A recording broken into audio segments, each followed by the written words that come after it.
Now, The Hunt Palmer Show. He needs care and treatment.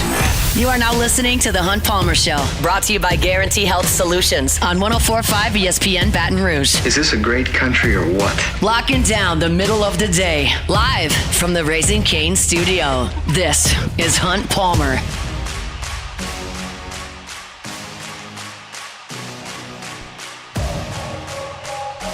Welcome in. Hunt Palmer coming to you from the Raising Cane studio downtown in the capital city on this Monday. Hope your work week's off to a good start. Appreciate you hanging with us on 104.5 ESPN Baton Rouge. We're brought to you by Guarantee Health Solutions. Jordan Kitchens, Cassie Spazzali back there on the ones and twos. LSU women's basketball season is over.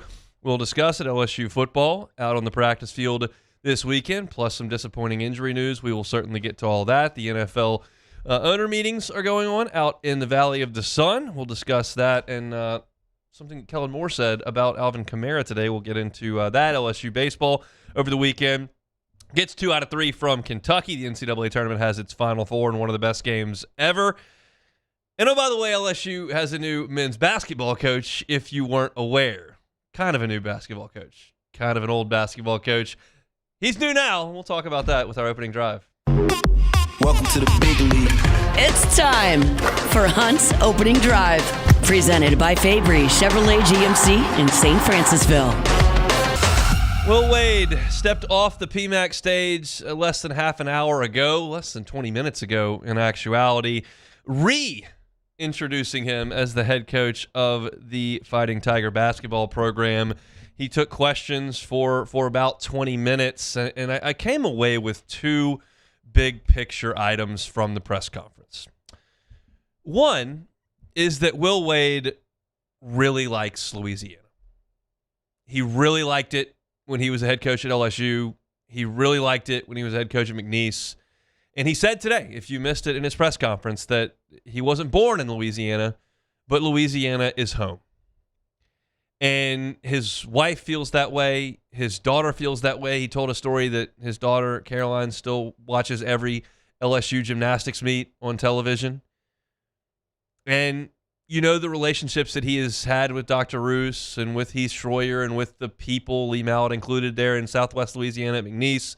You know that he had a lot of very close relationships here in Baton Rouge. If you're around town and you know people here, like he maintained relationships, and a lot of people think very highly of Will Wade here in Baton Rouge, and that's obviously not the case nationwide. If you ask the general college basketball fan, certainly an NC State fan or Joe media member from the national press, like people's approval rating of Will Wade is pretty low nationally. It's not here. He loves it here. He is loved here, and that was a draw for him to come back to be a head coach in Louisiana at LSU. Now, you don't get any bonus points for loving the school that you work for. You don't get any bonus points for liking the neighborhood. But it's a nice thing to have. It's insignificant in the grand scheme of things for you, the fan, but as far as for the coach, it's a big deal. Now, here's the more important aspect of all of this. We sit here every Wednesday and play a silly game called What If Wednesday, right? And the thing about what ifs is you never get the answer. You can talk about it, you can discuss it, you can give a feeling. You don't get the answer that's baked in here when you have a what if. And one of those what ifs, what if Will Wade never gets caught on the wiretap? What if Will Wade continued to be the basketball coach at LSU? He was leading the program through its most successful stretch since the very, very early 90s. What if that never happened?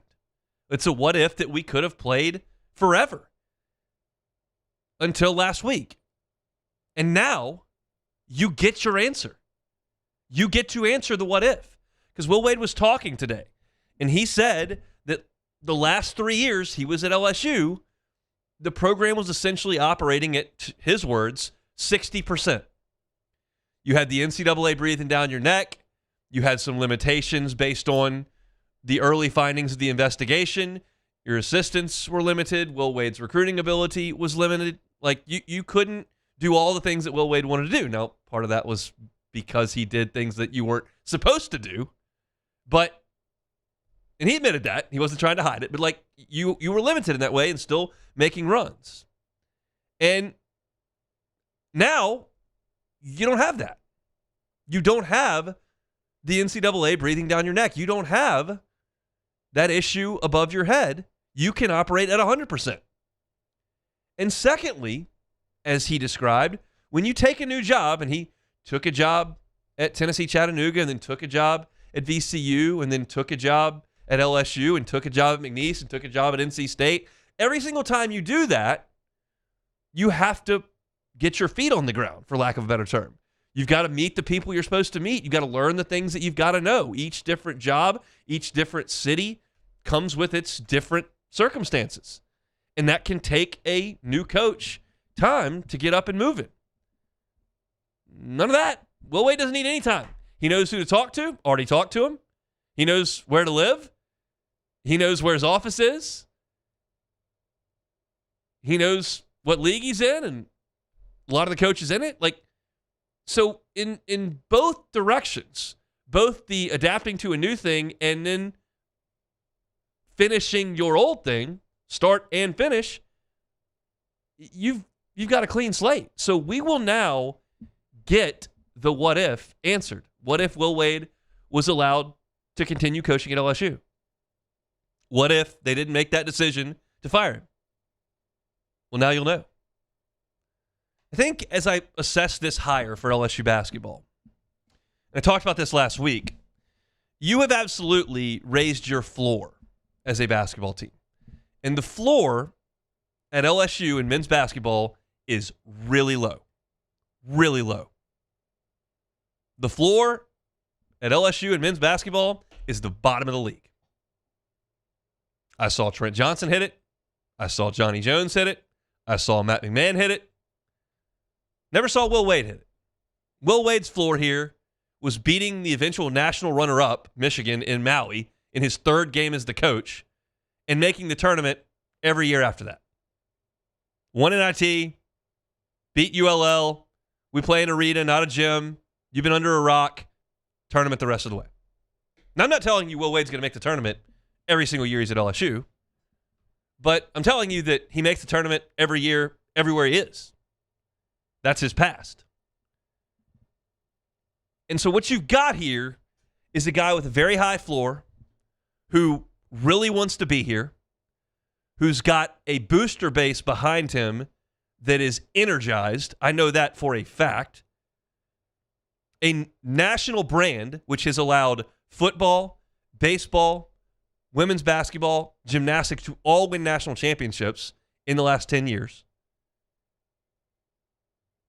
And a coach who's revitalized by going back to a place that he felt like he didn't finish the business. The ingredients here for LSU men's basketball are very good. Now, the other part of that is that Will Wade has never coached in a Sweet 16 game. He had a team make the Sweet 16. He wasn't allowed to coach them. He's not a perennial Elite Eight goer. He's never been to the Final Four. He won the conference once at LSU. Didn't finish well at NC State. Beat up on the Southland at McNeese. But I don't think anyone in Baton Rouge here in the state of Louisiana is under the impression that LSU just hired Tom Izzo, just hired Mike Krzyzewski. But I think the likelihood, and this is where I'll start to editorialize my opinion on this thing, I think you've hired a high-floor basketball coach at a powerful place, a coach who is connected to the right people, has a deep love for this city and state, and is kind of radioactive to everyone else. I think what you've got here is a coach who's going to sustain a sizable period of high-level basketball at LSU. And that is something that has not been present at LSU outside of Wade's tenure in my entire life. I started paying attention closely to LSU sports in the late 90s. I remember Warren Morris's home run. I was 8. I remember LSU going to the Independence Bowl. I was 7. I remember LSU's first trip to the SEC championship game in football. I was 14, 13.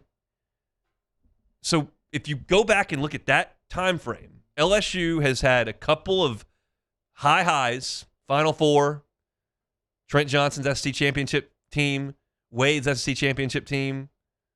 That's kind of it. And then a bunch of blah.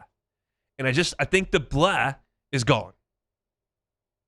I don't know that I expect him to reach 4 Final Fours at LSU, but I expect him to make January and February interesting. He used this term today, and it's a great indicator of how familiar he is with this place. We're not just going to be a stopgap between football and spring football or football and baseball. That's a guy who knows the circumstances he just came into.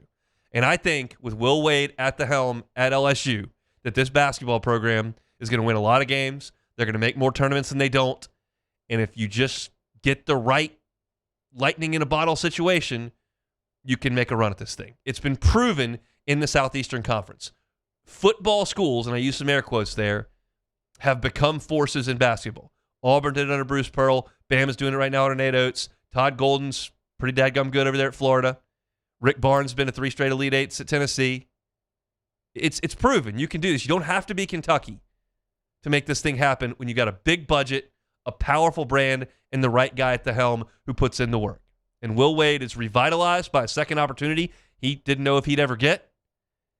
And now we get the answer to our what if. What if Will Wade was never caught on the wiretap, if Scott Woodward never fired him, and he was allowed to continue the best, most consistent run in LSU basketball since the very early 90s? What would happen?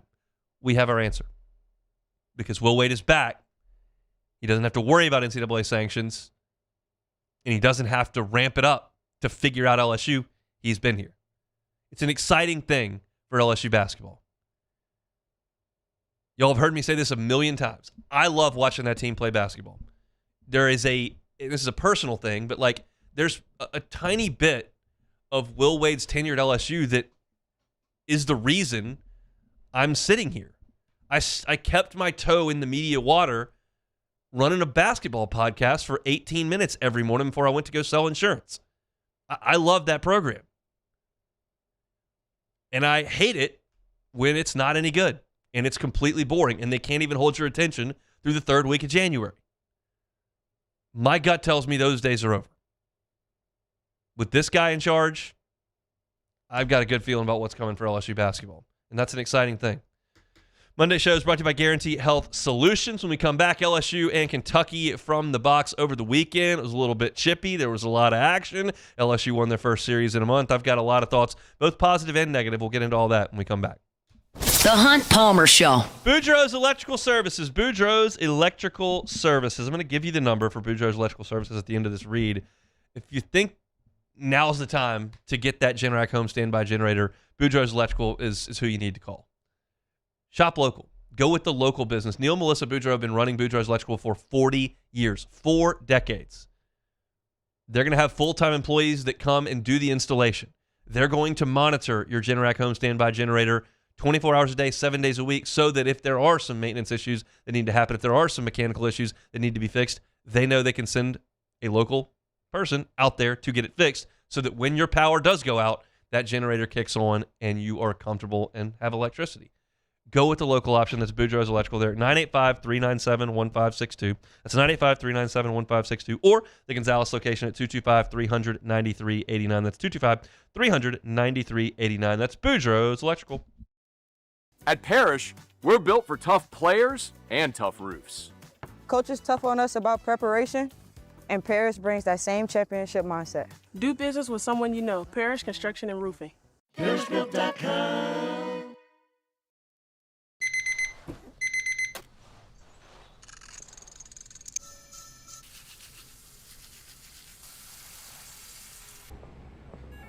Sometimes you ignore the signs, even when they're right in front of you. Problem gambling isn't always easy to spot. Know the signs. Set your limit. Learn more about healthy gambling habits by visiting us online or text or call for free confidential help now. Looking for cleaner energy? Propane is energy for everyone. Propane water heaters are very cost efficient, and the savings are even greater with a tankless propane water heater. We all know that Louisiana propane is a safe and environmentally friendly fuel. So why not go green while you save some green? I'm Miss Louisiana, Gabrielle McLeod, and for more information, visit louisianapropane.com. If your office is experiencing performance issues like slow networks, jammed printers, or disappearing files, Advanced Office Systems may be right for you. With powerful IT solutions, print management, document imaging, and security systems, they help offices regain confidence naturally. Side effects may include uncontrollable efficiency, smoother workflows, and a sudden burst of office joy. Say goodbye to those emotional breakdowns in the supply closet and get back on track with Advanced Office Systems.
You're listening to The Hunt Palmer Show, brought to you by Guarantee Health Solutions. Guarantee Health Solutions, guiding healthcare forward. GuaranteeHealth.com.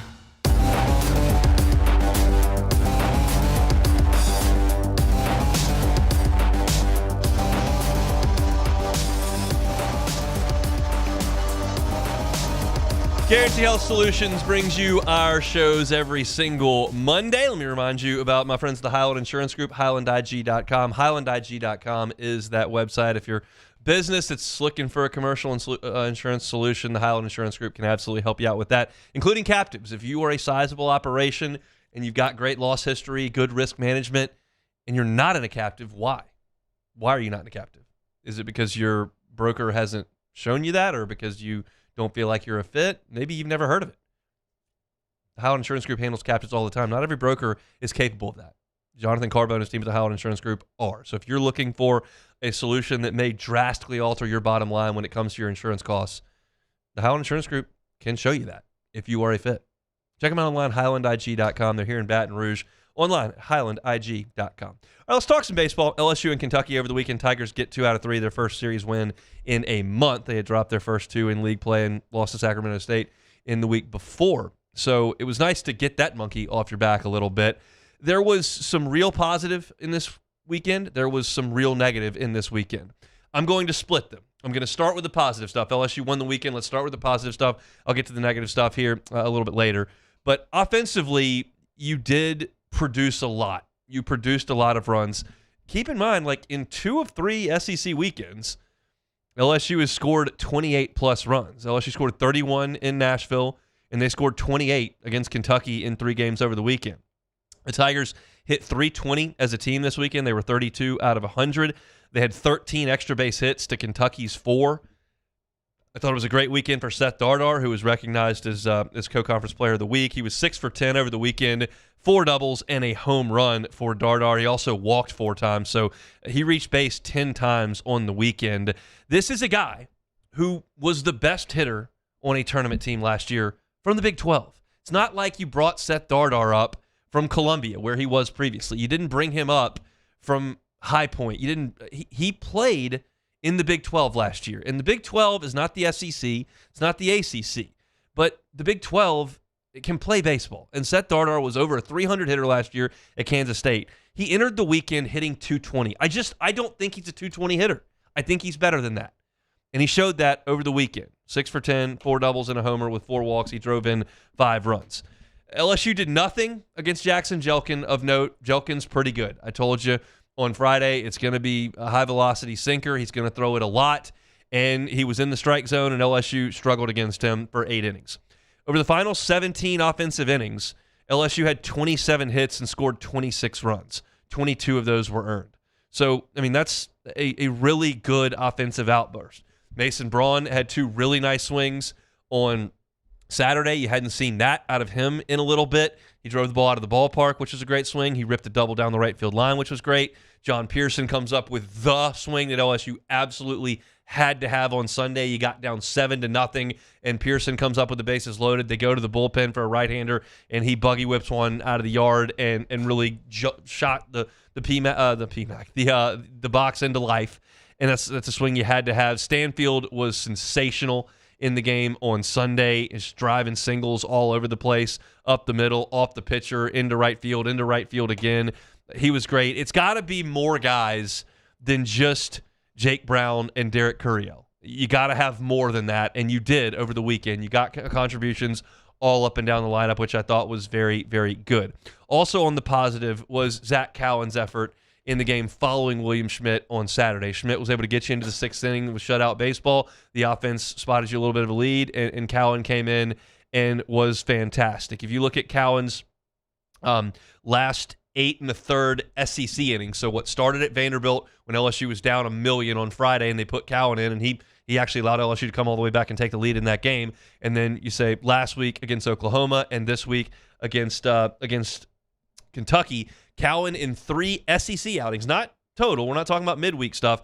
3 SEC outings, 8 1/3 shutout, only 2 hits, and he struck out 7 on Saturday. And that's a big number. Like to strike out 7 in 3 1/3 is obviously a big number. You got 10 outs and 7 of them were strikeouts. It's even bigger when you consider the fact that like Kason Evans struck out 3 on Friday, and William Schmidt, who didn't allow a run, it's not like he didn't have good stuff.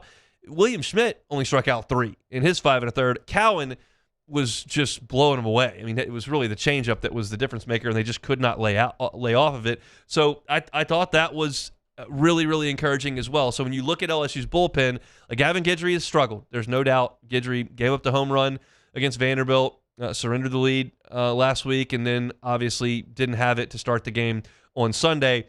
You look at LSU's bullpen, and I think Sheeran is still a very trusted arm.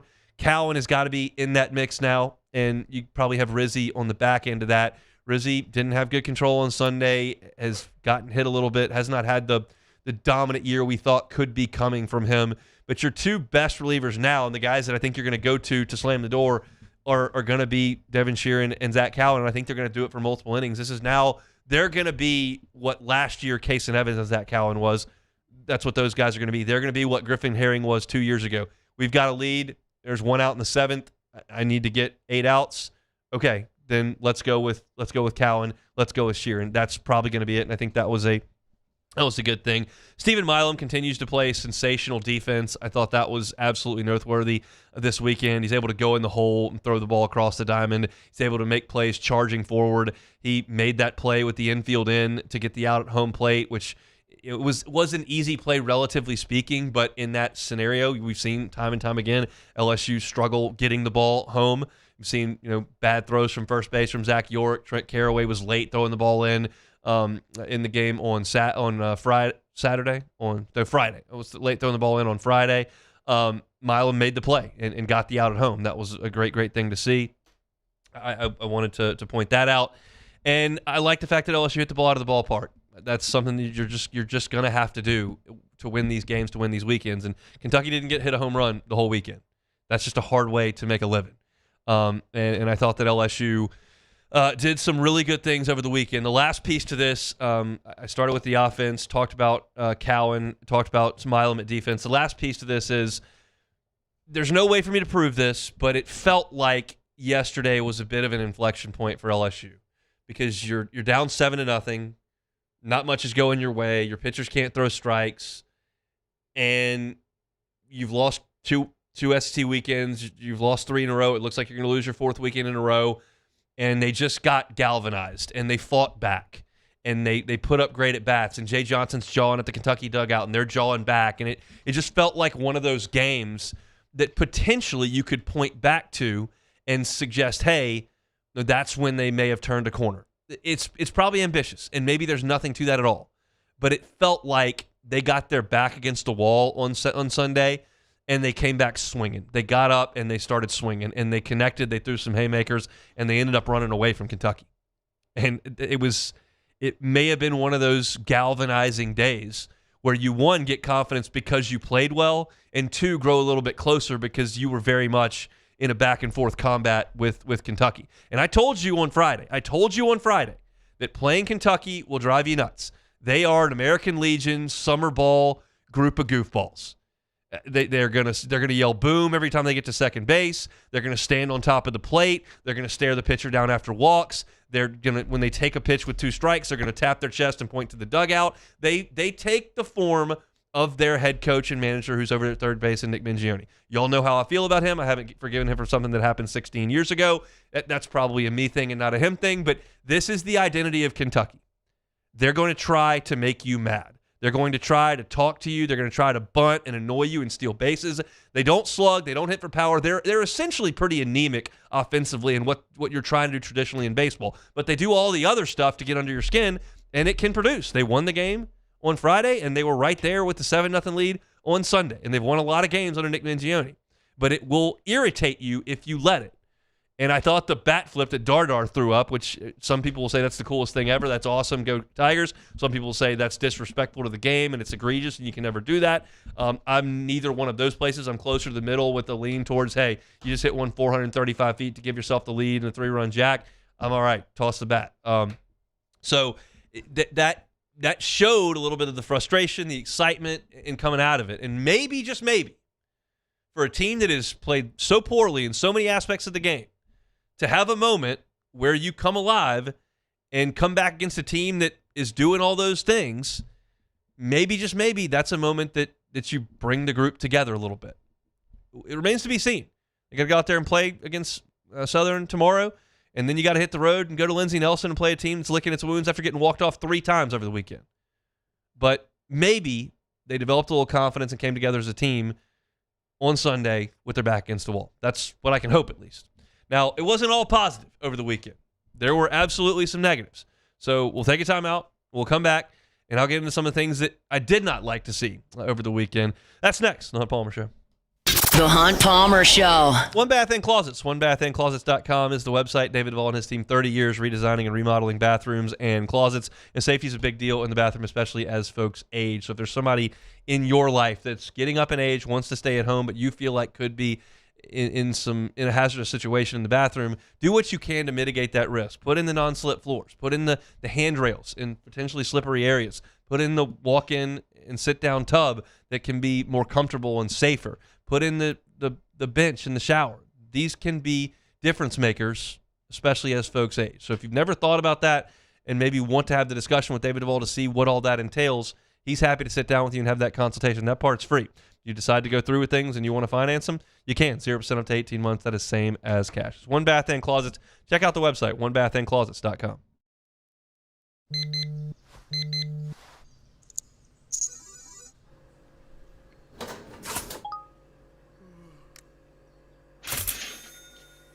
Sometimes you ignore the signs, even when they're right in front of you. Problem gambling isn't always easy to spot. Know the signs, set your limit. Learn more about healthy gambling habits by visiting us online or text or call for free, confidential help now.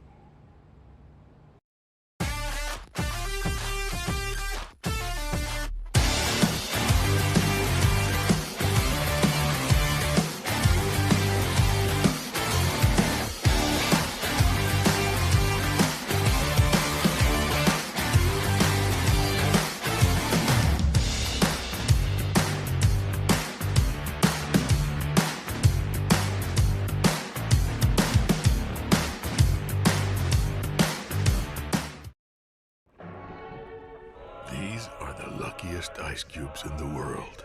They could have been a thankless bed for an all-you-can-eat salad bar, but instead, they've been called upon to cradle and cool a crisp, refreshing Dos Equis.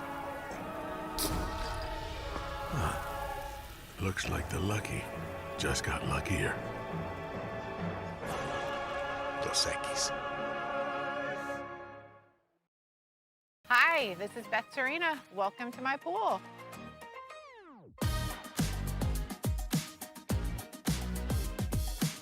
The first time I saw this beautiful pool, it exceeded every expectation that I had. They were able to get everything we wanted in this pool. It is a beautiful pool. We live out here, we eat out here, we watch TV out here. This is like our living room outside. We love this pool and everything about it. When we decided to build our pool, we called a great friend who is one of the best pool builders in the country in North Louisiana, and we said, who would you choose to build a pool in Baton Rouge? And without a hesitation, he told us Russell Pools. He said their history, tradition of great builds, great pools was unmatched. So of course, who did we call? Russell Pools. The advice I would give to anyone looking to build a pool is first call Russell Pools. They'll do an incredible job. It'll be incredibly organized. It'll be time efficient, and you will have your pool in no time.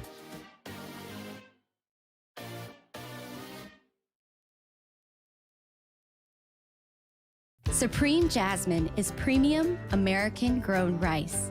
From local farms to your table, every grain is supreme. Pick up a bag of Jasmine or any other of our Supreme American rice.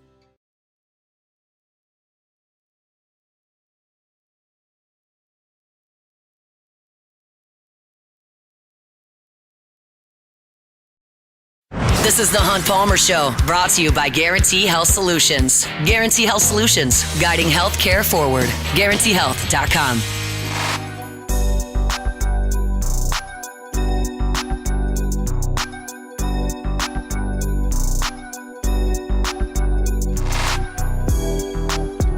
Monday shows brought to you by Guarantee Health Solutions. GuaranteeHealth.com is the website, GuaranteeHealth.com. Rachel Fricke and her crew over there.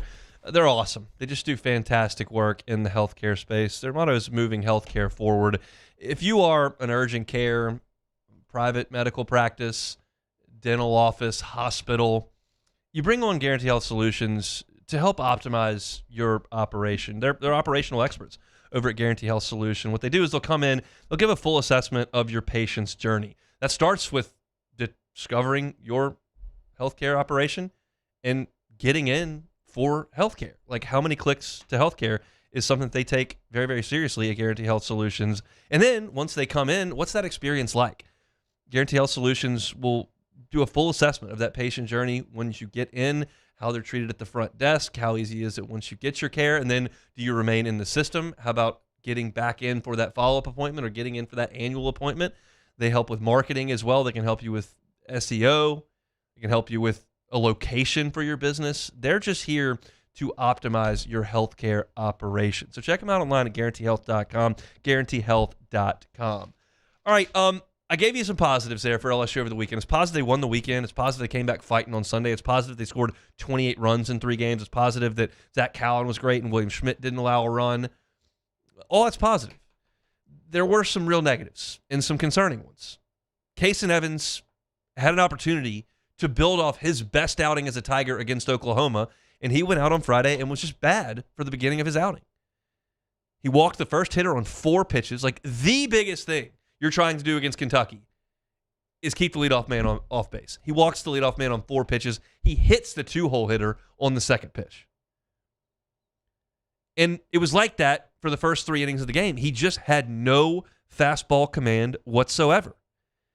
He threw 53 strikes in the game and 47 balls. He was almost at 50% strike to ball. And as far as getting ahead of hitters, which is what you've got to do, especially in the SEC on a Friday, well, he got ahead of 7 of the first 19. So 12 of the first 19 hitters he faced were looking at a 1-0 count. It's hard to get chase when you're constantly in 1-0. It's hard to get weak contact when you're constantly in 1-0. And it just wasn't good early in the game. He was constantly in trouble, constantly with guys on base.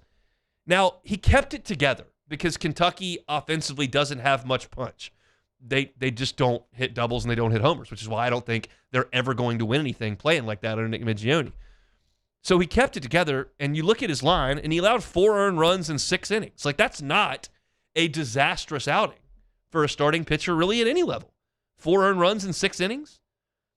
But ultimately, this is a Friday night guy. And you're facing other Friday night guys. And Kentucky's Friday night guy was mowing through LSU, and he got through 8 innings and allowed 2 runs. And that's the guy you're facing. If Kason Evans gives you 6 innings of 4-run baseball on a Sunday, you feel okay about that. But this is not Sunday. This is Friday night. And it just wasn't very good. And that now means that if you look at Kason Evans' starts, and you've seen 7 of them, like 1 was brilliant, and the other 6 have been like, eh. And you can't have on Friday night. You can't have that in game 1 or 2 of a regional. You can't have that in game 1 of a super. And I understand the people that are rolling their eyes. This team's not going to get to a super regional. But like that's what we talk about here in Baton Rouge. We talk about a championship standard. And that's why when I talk about Kason Evans, I have to lump him in with Cade Anderson. I have to lump him in with Paul Skeens. I have to lump him in with Alex Lang. I have to lump him in with Aaron Nola. That's the group we're lumping you in with. That's the expectation level. That's what it needs to look like at LSU. And it did against Oklahoma. It looked just like that. That's in there. It didn't on Friday. And that's a concern moving forward facing Friday night guys in the Southeastern Conference. Like Tennessee's struggling to find one. So this week, they just demoted Tegan Coons. But you're going to see Hunter Elliott in Oxford. You're going to see a stud, no matter who it is. Mississippi State's Friday night guy did not pitch over the weekend, but he may be back. If it's not, they've still got great arms. You're going to see Liam Peterson at Florida. You're going to see Volchko in Athens. Like, you're going to see dudes on Fridays. And you saw one on Friday, and LSU didn't keep up. And that's a problem. There were other issues that I just did not like at all, just in terms of the quality of LSU's play over the weekend. Like, Omar Cerna missed a sign on a hit and run and got a guy thrown out at second base. Like, that has nothing to do with your opponent. That's just a player who is not paying attention and doesn't get the sign. You saw Braun run through a stop sign at second base on Sunday and just get thrown out at third. You saw Derek Curiel on Saturday taking off for third base with nobody out and getting thrown out trying to steal. There's a left-handed hitter in the box, which means the catcher has a clear line of sight to third base, and he just threw him out for the first out of the inning. You never make the first or third out at third base. You just can't make that play. On Friday, LSU's got the infield in. Trent Caraway's basically playing shortstop in this shift. They hit him a soft ground ball. He fields it and slowly throws the ball home to a catcher who's 6 feet in front of home plate because he doesn't think that the play can be made at home. And I rewatched it 3 times this morning. Caraway's either got to charge that ball and fire it home with urgency, or he's got to field it the way he did and throw it to first base. But you can't throw it home 2 steps late and not get it out. You just can't do that. Seth Dardar had a chance to turn a double play on Sunday. Got a perfect feed from John Pearson right into his chest and spiked the relay throw to first base. And York doesn't pick it. Like, these mistakes that you're making are not forced by the opponent. If they're hitting missiles at your third baseman who makes a couple of errors, like, well, they're putting pressure on you. They're not forcing you to miss a sign. They're not forcing you to run through a stop sign at second base. They're not forcing you to spike a throw from second. They're not forcing you to try to steal third base. These are just bad baseball plays that LSU continues to make. You hit 5 more batters. I know Kentucky gets hit by pitches a lot. They lead the SEC in it. I know you got to try to pitch inside. Sometimes the ball get away. But, like, this Kentucky team can't hit. They don't hit. They don't hit. And you're beating them with pitches and putting guys on base with fastballs that are nowhere near the plate. You walk 20 guys over the weekend. Like, sometimes some walks are better than others. Guy lays off a 3-2 changeup that just dips out of the zone. Like, that's a pretty quality pitch, pretty quality take. Put on LSU's walks. Look at them. You're talking about fastballs that are missing by 2 feet. It's just not good baseball. And it's now gone on for so long that it just feels like that's what this team is. And I apologize for being negative for this 10-minute segment the day after LSU stormed back from 7 down to win an SEC series, their first of the year. I understand that's probably not exactly what everyone wants to hear, but like I can't hide from it. I gave you the positives in the last segment, and there were some. You swung the bat. Schmidt looks very good. Cowan looks great. You showed some fight. You showed some togetherness. You showed some toughness. You won the weekend. But the thing about covering LSU baseball is that the discussion is different. This is like covering Duke basketball. This is like covering Kentucky basketball. This is like covering Alabama football or Georgia football. This is like covering Ohio State football. Everything you do in every discussion that we have is framed through a championship lens. It's the blessing of having this program, and it's the curse of having this program, that it's tough for me to sit here on a Monday covering this team and suggest that this was a monster win weekend when you did so many things that were so poor. I tweeted it out, like, it's just so frustrating to watch them not do some of the easy things. And they just don't. They just don't. And the fact that you won the weekend doesn't completely mask that. It masks some, but it doesn't. And for LSU to turn this thing around and to make something out of this season, you just have to play cleaner than that. And they're just not. It's ambitious to think you're going to dig yourself out of a 7-0 hole most days. To think that you're going to hang 17 runs most days. Most days, you got to turn that double play. You've got to pick up your third base coach. If you're going to play the infield in, you either have to play it with some urgency or make the safe play and throw it to first. These are non-negotiables in the game of baseball, and this is not a coaching problem. Jay Johnson has coached extremely fundamentally sound teams that do the right thing. And it's not that it's a bunch of like new guys doing it. Like Curiel knows better than that.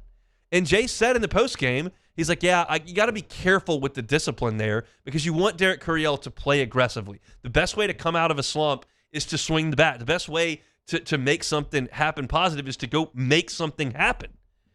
But that's just not the spot. It's not the spot to try to steal third with a left-handed hitter up and nobody out. So it's not all bad. There is some good. There is some talent.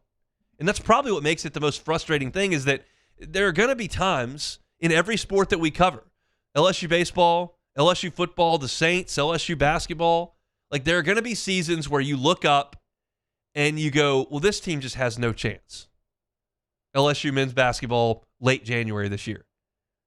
The Saints in October. Like this team has no chance. I can't say that about this team, that they have no chance.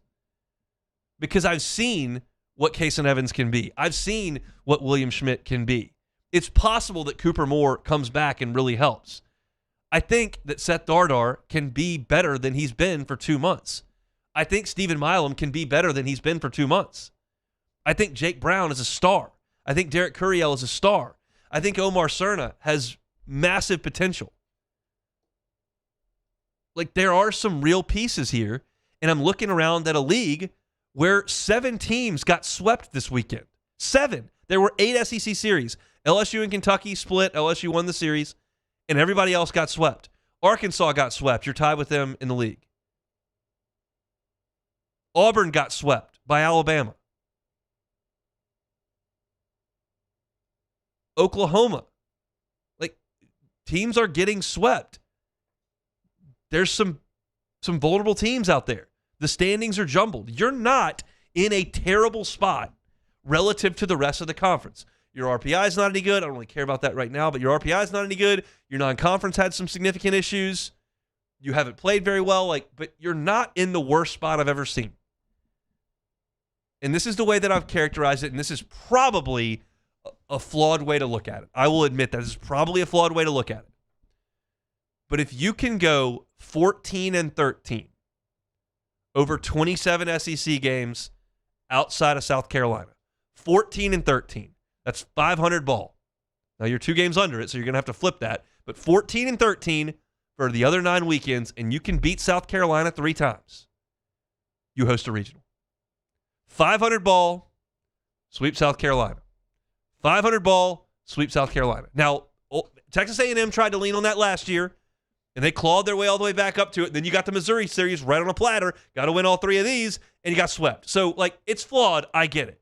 But if I'm trying to put a positive spin on this, 500 ball, sweep South Carolina. It's at home. It's doable.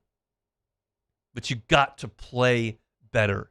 And some of the stuff that LSU is not doing right now is not forced by a good opponent. It's just playing bad. I think they can do better than that. We'll see. Come back and put a bow on LSU women's basketball season. That's next. The Hunt Palmer Show. Swing Easy Golf Club in Baton Rouge. SwingEasyGCBR.com. Had lunch with Edmund from Swing Easy earlier today. Things are going awesome over there. If you haven't been, just go try it out. That's my advice to you. Because when folks go, they go back. It's a lot of fun. You can play on the simulator. You want to play 18 holes, you can do it. It doesn't take 5 hours. You want to go work on your game, hit some balls at lunch, hit some balls after work, whether it's hot, raining, getting dark early. None of that matters at Swing Easy because you're inside. And what they'd love is for you to look into a membership, especially a corporate membership. You want to entertain clients there on weekdays or weekends. You want to have the ability to run over there during lunch, get some swings in. Become a member at Swing Easy Golf Club.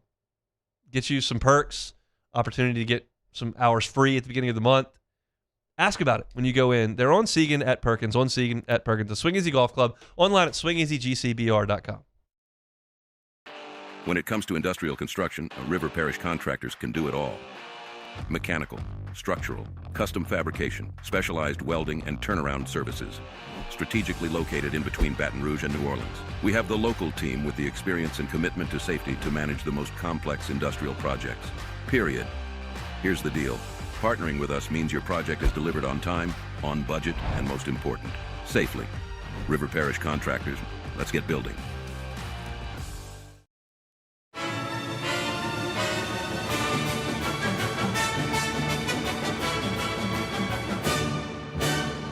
The Cane's Box Combo, a symphony of flavors. Raising Cane's Chicken Fingers, one love. Looking for cleaner energy? Propane is energy for everyone. And when you're cooking with clean, affordable propane, you're cooking with gas. In the wintertime, nothing heats a home like Louisiana propane. And when you need hot water, propane's got you covered. Oh, and you won't regret that propane generator when the power goes out.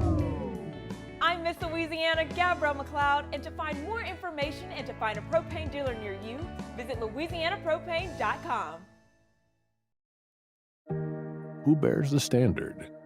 Who sets the bar? It's not those satisfied by low-hanging fruit or by taking it easy. No, the standard is set by the best of us, by those who work hard. Dig deeper. Give more. At Sunshine, we're proud to provide John Deere products that work hard for you, the standard bearers. Find the dealer nearest you at sunequip.com.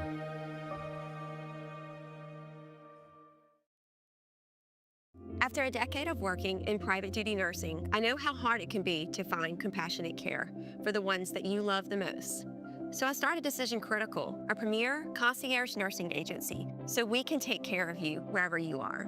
Our highly skilled nurses provide exceptional care from the comfort of your own home with personalized packages for short-term, long-term, or even around-the-clock care. Visit us at decisioncriticalbr.com and give us a call today to get started.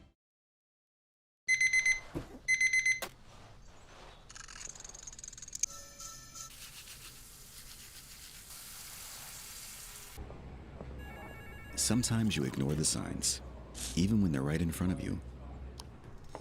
Problem gambling isn't always easy to spot.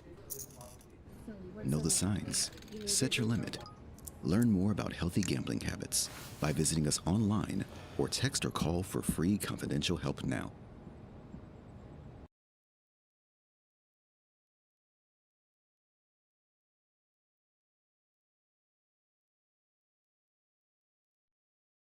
You're listening to The Hunt Palmer Show, brought to you by Guarantee Health Solutions. Guarantee Health Solutions, guiding healthcare forward. GuaranteeHealth.com.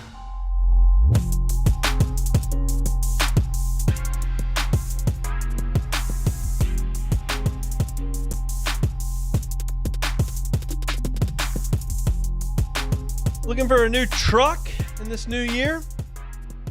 Try my friends at Fabry Chevrolet GMC. FabryChevrolet.com is the website. You can check out the entire inventory there at FabryChevrolet.com. Make that short drive up to St. Francisville and check it out with your eyes in person. They're on Highway 61 in St. Francisville, as I mentioned. Looking for a new Silverado up to $11,000 off MSRP or 1.9 APR financing. Looking for a new GMC Sierra up to $13,000 off the MSRP on that 0% APR financing. Maybe you're taking the family on a road trip for the summer. That's coming up and you need a new ride. For that, Chevy Tahoes, Chevy Suburbans, GMC Yukons, and Ollies, they got them all at Fabry Chevrolet GMC. Check out that inventory online at FabryChevrolet.com, FabryChevrolet.com. All right, LSU women's basketball season comes to an end back on Friday night. Tigers lose to Duke 87-85.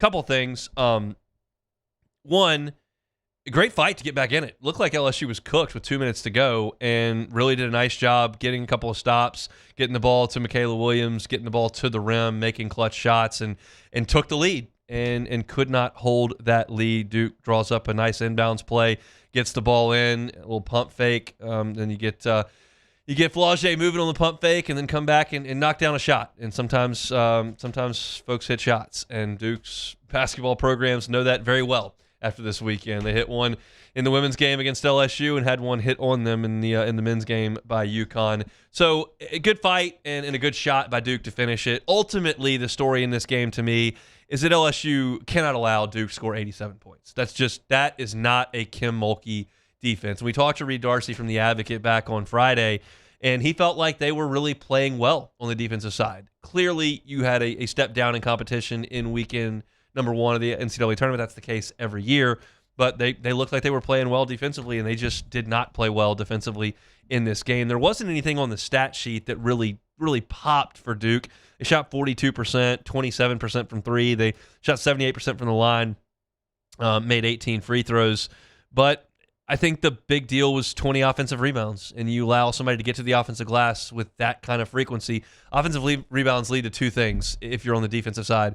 They lead to points for the other team and fouls, and that's just something that you can't have, and certainly LSU did in this game. Grace Knox had 5 fouls, and you had 2 starters for LSU, Kate Koval and Zakiya Johnson, that combined not to score. They played 27 total minutes. They took 2 field goals, and they did not score any points. Mylasia Fulwiley played one of her best statistical games of the season. She had 28 points coming off the bench in 32 minutes in the game.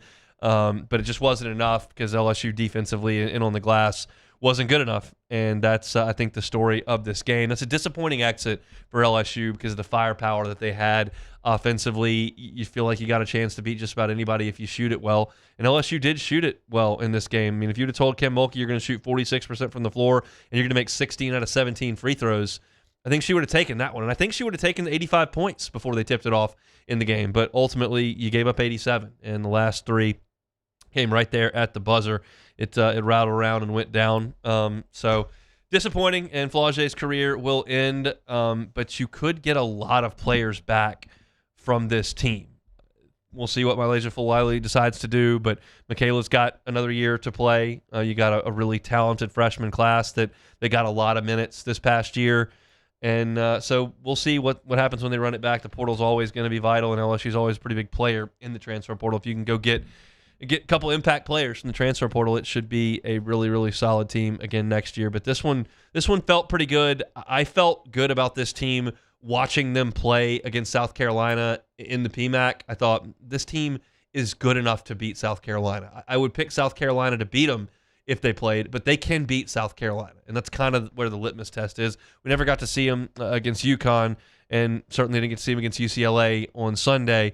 But this team felt like it had a chance, and to watch that shot go in, March obviously giveth away, it also taketh, and it took from LSU here on Friday as they lose 87-85 and fall short of the Elite Eight, where they could have had another showdown with Lauren Betts and the UCLA Bruins. So tough loss for LSU. First buzzer beater they've been beat on in a while. That's always an uncomfortable feeling. I remember LSU getting beat on that buzzer beater by NC State, in fact, coincidentally, with Will Wade's press conference being today with the Jordan Mickey and Jarrell Martin team. That's always a tough deal, and Kim Mulkey's team had to deal with it. So that one is over. We'll move forward to baseball and I guess softball now at this point here as far as LSU goes with spring football up and at 'em. We'll talk about spring football in hour number 2. We'll also talk about Alvin Kamara and whether or not the Saints have him in their plans moving forward. Kellen Moore spoke about that at the owners meeting. I want to talk about the Sweet 16 and Elite 8 in the men's tournament that we saw, including Duke UConn, which was an absolute classic. So we've got a lot to do in hour number 2. If you missed any of hour number 1, I spent the first 15 minutes talking about Will Wade's press conference. He was there at the Assembly Center today and talked to the media for about 30 minutes. I gave my thoughts on it right after he left the podium. We also did 30 minutes on LSU baseball. Positives are there. Negatives as well. If you missed any of our LSU talk, Hunt on LSU is our LSU YouTube channel. Hunt on Saints is where you can find our Saints stuff as well, wherever you find your podcasts, and of course on YouTube. We're going to pause for national headlines and Sports Center, and we got a busy hour number 2 coming your way. Hope your work week is off to an awesome start. Our Monday shows are brought to you by Guarantee Health Solutions. Find them online at guaranteehealth.com. The Hunt Palmer Show. Check out the folks over at Marucci. Marucci. Go take a tour. You'll see and learn the story about how 2 former big leaguers and an athletic trainer decided to start making some bats. And they made them in the backyard shed, and they did a pretty good job. And they started allowing folks to use them, and they liked them. And now all of a sudden you look forward 22 years later, you're talking about the official bat of Major League Baseball. So go by and take a tour and learn about that story. Learn about the roots of Marucci, which is now a global brand. You can also see where they make those 1,200 bats every single day to send to the best players in the world. If you've got a youth baseball team, you've got a youth softball team, you want to do something to kind of build some teamwork, some camaraderie, get them out of the house, maybe off the practice field, go take a tour at Marucci. Every single ticket for the Marucci tour comes with a 20% discount in the campus tour store and in the hitter's house. What a gym we've got here in Baton Rouge with Marucci. Book a tour of Marucci at MarucciSports.com. That's MarucciSports.com.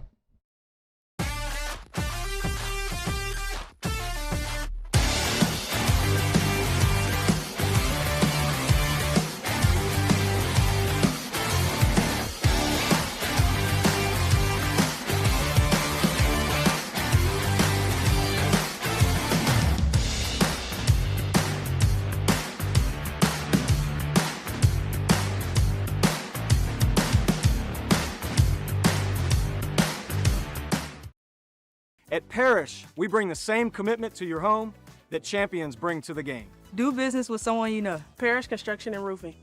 Parrish Construction and Roofing. ParrishBuilt.com. My father, J.B. Falgu, had a vision of growth for First American Bank and the communities we serve. The bank's foundation was built on his legacy of compassion, loyalty, and dedication. Through his years of leadership, First American has prospered to heights even J.B. could not have imagined. I know my father would be extremely proud of the customer service and financial stability that First American provides to Southeast Louisiana. We continue to thrive because of the legacy of J.B. Falgu. Looking for cleaner energy? Propane is energy for everyone. Propane water heaters are very cost efficient, and the savings are even greater with a tankless propane water heater. We all know that Louisiana propane is a safe and environmentally friendly fuel. So why not go green while you save some green? I'm Miss Louisiana, Gabrielle McLeod, and for more information, visit louisianapropane.com. If your office is experiencing performance issues like slow networks, jammed printers, or disappearing files, Advanced Office Systems may be right for you. With powerful IT solutions, print management, document imaging, and security systems, they help offices regain confidence naturally. Side effects may include uncontrollable efficiency, smoother workflows, and a sudden burst of office joy. Say goodbye to those emotional breakdowns in the supply closet and get back on track with Advanced Office Systems.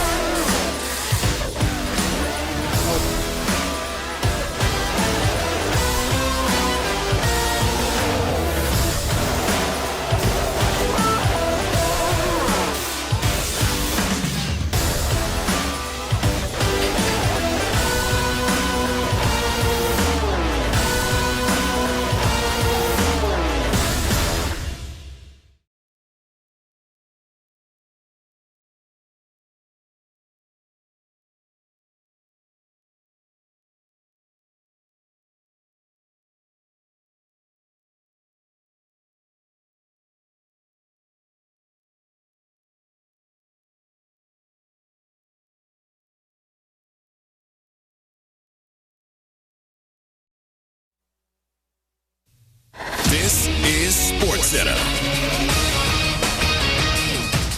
I'm Christine Lisi. Perhaps a familiar face back with the Giants. Free agent receiver Odell Beckham Jr. recently repeated his desire for a reunion with the team he began his NFL career with. Speaking during the owners' meetings, Giants coach John Harbaugh seemed open to that possibility. If Odell's an option, then we'll be looking at it for sure.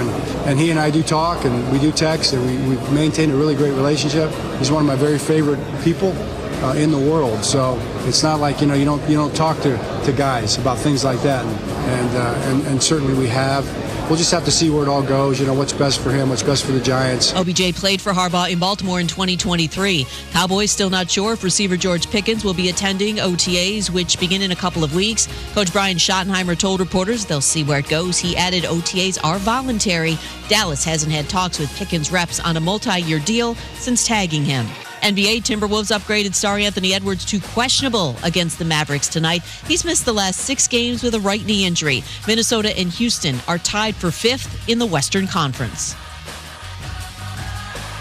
Hey, it's Michelle Smallman, and coming up Tuesday, we'll keep getting you ready for WrestleMania 42 when WWE superstar Trick Williams joins us in studio at 9:30 a.m. Eastern. It's on SportsFilm, like 6 a.m. Eastern, right here on ESPN Radio, ESPN2, and ESPNU.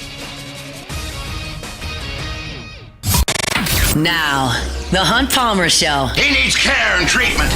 You are now listening to The Hunt Palmer Show, brought to you by Guarantee Health Solutions on 104.5 ESPN Baton Rouge. Is this a great country or what? Locking down the middle of the day, live from the Raising Cane's studio. This is Hunt Palmer.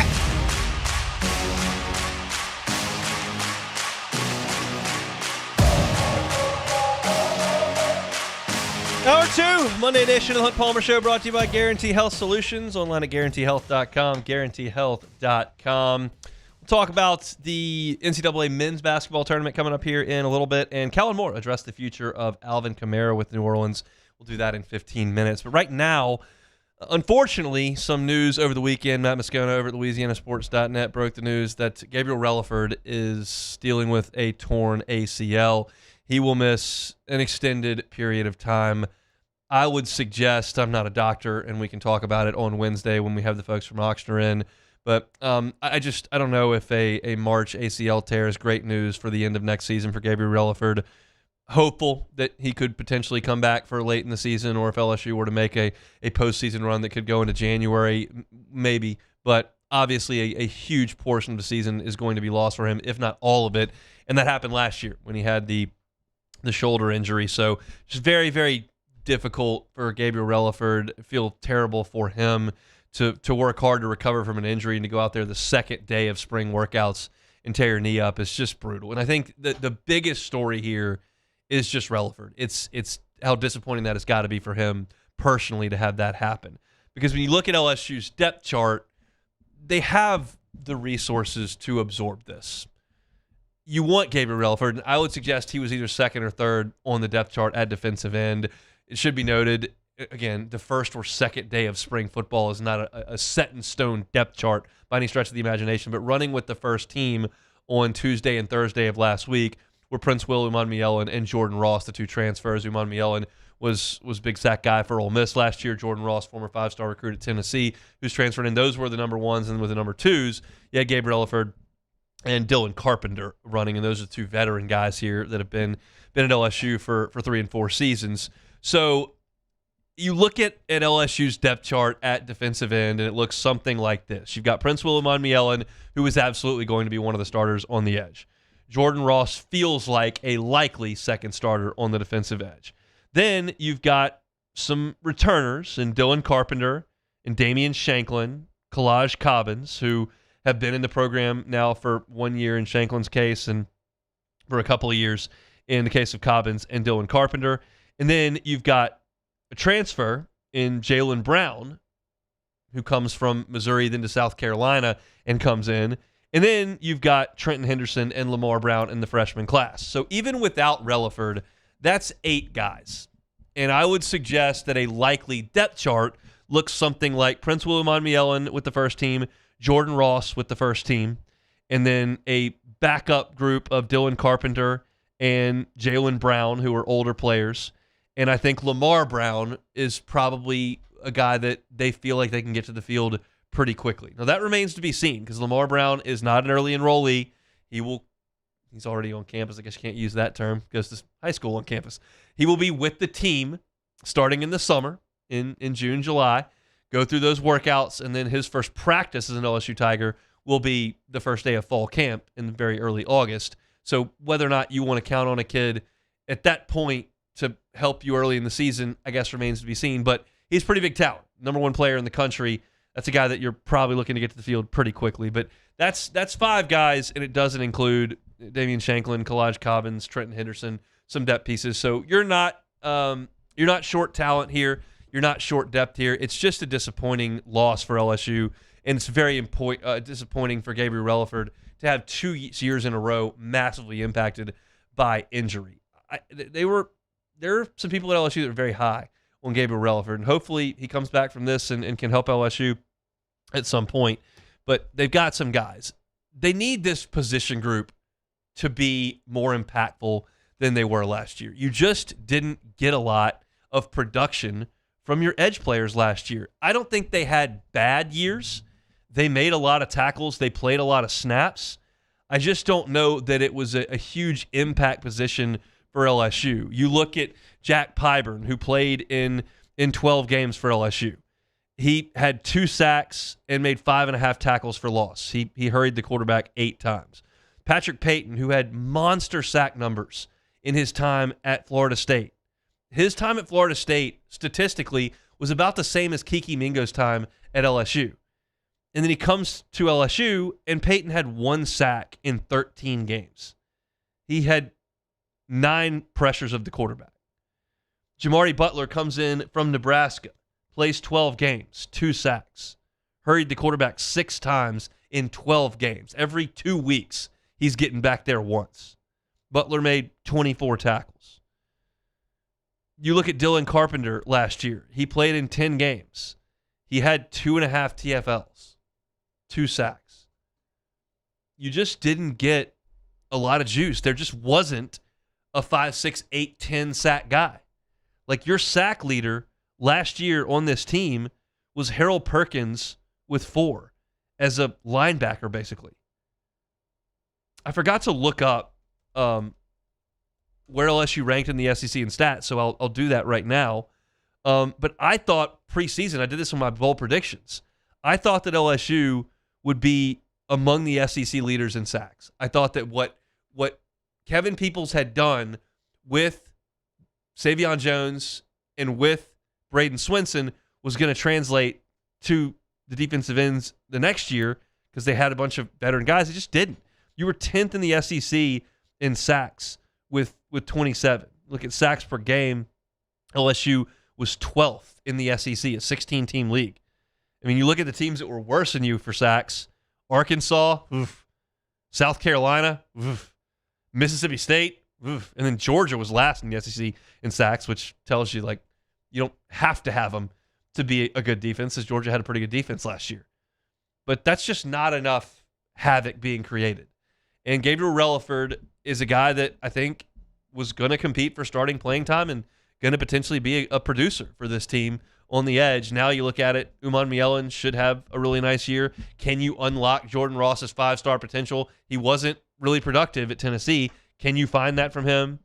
Dylan Carper, kind of a role player, probably a spot player. Does Damian Shanklin emerge? He was the player of the year in the Midwest in high school. Didn't have a big role in this past year's team. Did have 2 sacks in a non-conference game early in the season. Kalaj Cobbins looks good in fall camp every year. Does Lamar Brown make an impact? There are dudes. There are some guys available on this team, but you need more than you got last year. And I think Relaford's loss there is disappointing, but not one that LSU can't overcome. It's just part of it with football, and you just can't avoid those knee injuries. They're going to happen eventually, and for Gabriel Relaford to have it happen in the second spring workout after missing all that time is a big, big bummer. But hopefully speedy recovery for the Shreveport native and maybe help the end of this year. Never quite know. Our Monday show is brought to you by Guarantee Health Solutions. You can find them online at guaranteehealth.com, guaranteehealth.com. We'll come back and talk about the Saints. Kellen Moore talked about Alvin Kamara. I'll give you that quote and kind of discuss what that may mean for the future of the black and gold at the running back position. Don't go anywhere. It's a Monday edition of the Hunt Palmer Show. The Hunt Palmer Show. Gotros Outdoor Power. Gotros Outdoor Power. Appreciate all of you that stopped by for Mower Madness last week. The best prices all year on those zero-turn mowers at Gotros Outdoor Power. But just because Mower Madness is over doesn't mean they're closing up shop. Far from it. So if you need a zero-turn mower, you're looking for a Raptor, get on by and see them. They got 2 locations, Baton Rouge and Gonzales. You hear family-owned and operated when I tell you about the Gotro family who's been doing this for 22 years, and they are. That does not mean they're small. Not at all. Largest parts inventory in the state of Louisiana. If you need a part for your zero-turn mower, go by and see them. They've also got the largest Hustler dealer inventory in the state by a long shot. Prices are still great. They can get you behind the wheel of a mower for less than $100 a month. I mean, what do you pay to have somebody cut your grass? $75? Get on by Gotros Outdoor Power. Get one of those zero-turn mowers. They've got financing available. They're family-owned and operated, have for 20 years. You can find them on Airline Highway. You can find them in Gonzales. You can find them online at GoTrosOnline.com.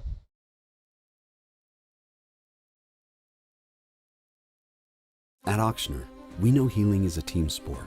That's why we've partnered with world-renowned orthopedic surgeon Dr. James Andrews to create the Auctioner Andrews Orthopedics and Sports Medicine Institute. Whether you're a professional athlete or a weekend warrior, our team of specialists are dedicated to getting you back in the game.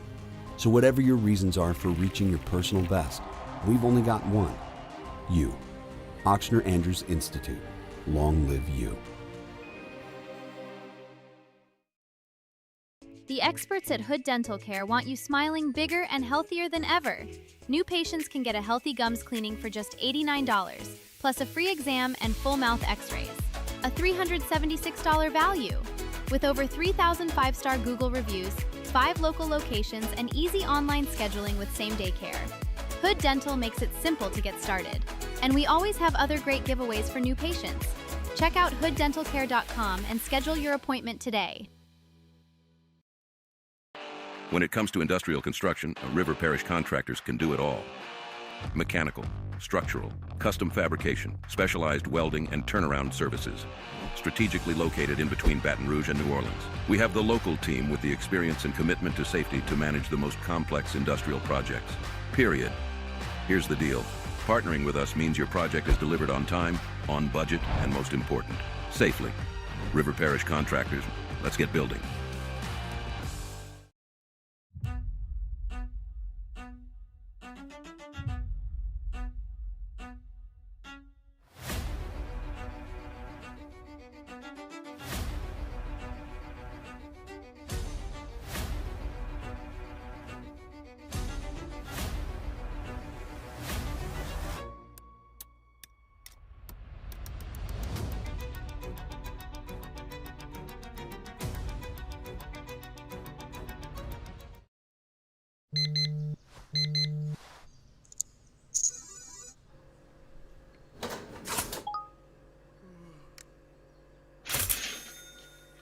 Sometimes you ignore the signs, even when they're right in front of you. Problem gambling isn't always easy to spot. Know the signs, set your limit. Learn more about healthy gambling habits by visiting us online or text or call for free, confidential help now.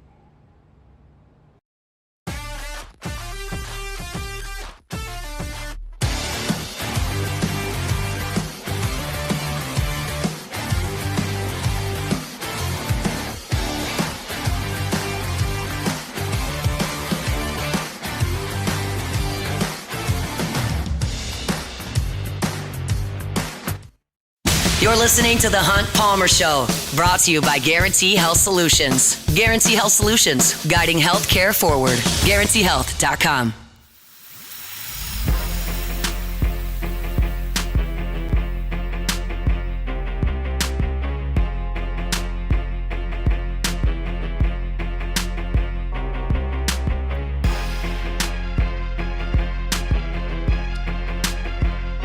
My friends at Fabry Chevrolet GMC, FabryChevrolet.com is the website, and we live in a digital world, right? So if you're looking for a new vehicle but don't love your experiences over the years on the car lot, that's understandable. Now, you're never going to have that issue at Fabry Chevrolet GMC. It's the reason the Fabry family has been in business for 35 years here in this market, because they pride themselves on their customer service, on their ability to create a comfortable buying experience. But if you don't want to go off the lot, I get it. Go to FabryChevrolet.com. The entire inventory is right there online. So if you're looking for Chevy Tahoe, maybe a Suburban, you can find it online, FabryChevrolet.com. Looking for a Yukon or Denali, you can find it online, FabryChevrolet.com. But always invite you, make that short drive up from Baton Rouge to St. Francisville on Highway 61, and you'll have a wonderful experience. Maybe you're in Point Capee Parish or just north of Baton Rouge and Zachary, Baker, Scotlandville. Make that drive to Fabry Chevrolet GMC, Highway 61 in St. Francisville, and see what they have to offer. You'll be thrilled. Chevy Silverados up to $11,000 off MSRP. GMC Sierras up to $13,000 off MSRP. Great time to get on by Fabry Chevrolet GMC. Okay, the NFL in its never-ending place in the news cycle has another thing this week. It's the owner meetings. Head coaches are out there in Arizona. Our Jacob Hester is out there. Our Ross Jackson out there as well, and getting a little bit of contact, getting a little FaceTime with Kellen Moore, who is in the Valley of the Sun. And I was looking through Ross's piece on LouisianaSports.net and invite you to go check that out as he is out in Phoenix. And he had his talking points from Kellen Moore's discussion with the media. And the one question that Ross was adamant to ask and wanted to get some clarity on was the same thing that we've been talking about here for the last couple of weeks, based on some of the answers that have been given and, quite frankly, the activity of the Saints front office. What about Alvin Kamara? Like, that's the question.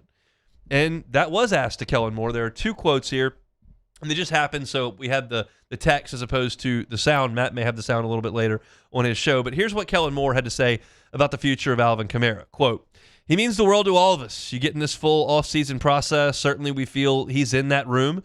You can find roles for all these different guys. We'll go through the whole offseason process and continue to grow and develop this team."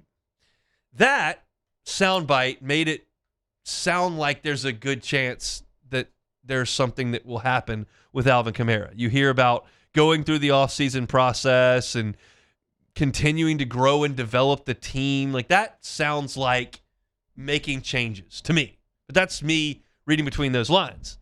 Now, they asked and pressed a little bit further, talking about signing Travis Etienne, and like, what do you think that that's going to make Kamara a part of the team?